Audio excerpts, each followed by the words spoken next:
Jeudi sombre pour le prévenu Matumo Kamale Olivier, magistrat au parquet près du tripé de Lemba. Une instruction en flagrance à son passif. Dans son réquisitoire, le ministère public a établi les infractions. Par la même occasion, il a sollicité et obtenu du juge la condamnation du prévenu, 1 an de servitude pénale principale pour arrestation arbitraire et 6 mois de servitude pour tentative de concussion. La Cour statuant en matière de flagrance, vu l'ordonnance numéro 78/001 relative à la répression des infractions flagrantes, vu le Code de procédure pénale, spécialement en ses articles 5, 6 et 7, vu le Code pénal, spécialement en ses articles 67, livre 2, 4, livre 1er et 146, livre 2.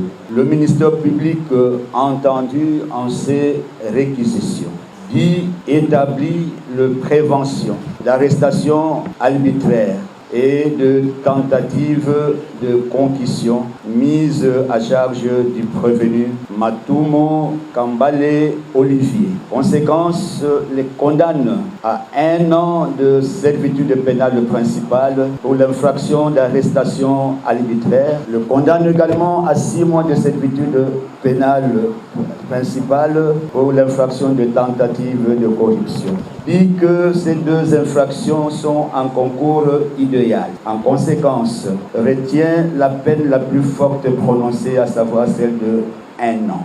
Les condamne aux frais d'instance payables dans le délai légal, à défaut subir 30 jours de contrainte par corps. Le prévenu condamné par le ministère public, le magistrat Matumo Kamale Olivier, a été arrêté pour avoir placé sous mandat d'arrêt provisoire les infirmières Botouli, Ade et Bokechu et sollicité de chacune d'elles le paiement de la somme de $500 américains pour obtenir la liberté provisoire. Désormais, les magistrats véreux n'ont plus de place au sein de l'appareil judiciaire de la République démocratique du Congo. Cela a tout l'air d'un procès pédagogique. Le premier président de la Cour de cassation, le professeur Ndomba Kabeya Eli Léon, y était présent. Nous sommes en train de parler d'un état de droit qui doit commencer par le fonctionnement exact et réel de la justice.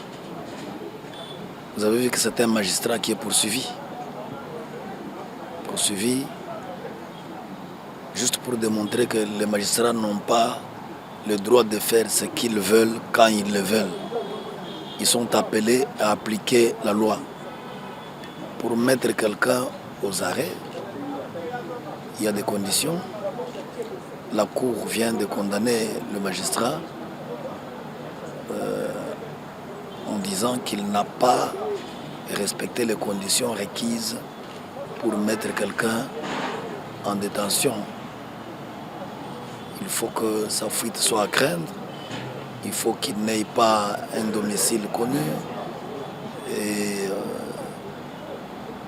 même lorsqu'on a arrêté quelqu'un, on ne doit pas chercher à s'enrichir sur ses épaules. Donc, autant le magistrat a besoin de l'argent, autant chaque citoyen congolais a besoin d'argent.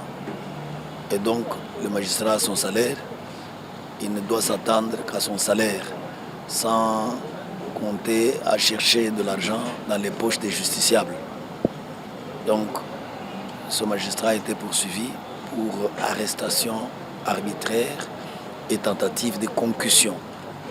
Et la Cour d'appel l'a jugé, l'a condamné.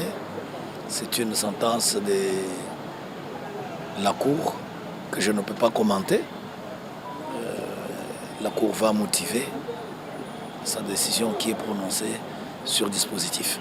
La confiance entre le justiciable et le justicier au sein de la justice congolaise, il en a fait son cheval de bataille afin d'accompagner la vision du chef de l'État, Félix-Antoine Tshisekedi Tshilombo, celle de faire de la République démocratique du Congo un véritable État de droit.